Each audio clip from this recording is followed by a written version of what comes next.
తెలంగాణ అసెంబ్లీలో సీఎం రేవంత్ రెడ్డి క్షమాపణలు చెప్పాలని మండలిలో బీఆర్ఎస్ నేతలు డిమాండ్ చేశారు.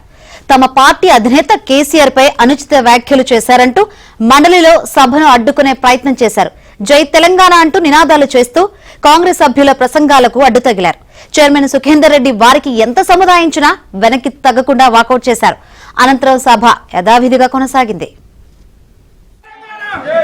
నేను చాలా స్పష్టంగా చెప్తున్నాను, మీరు లేవనెత్తినటువంటి అంశాన్ని ముఖ్యమంత్రి గారి ప్రసంగంలో వారు తప్పనిసరిగా మీరు ఆల్రెడీ చెప్పాడు కదా, ఇంతగానో మీరు స్లోగన్స్ ఇస్తున్నారు, అది అందరికి అర్థమైందే కదా.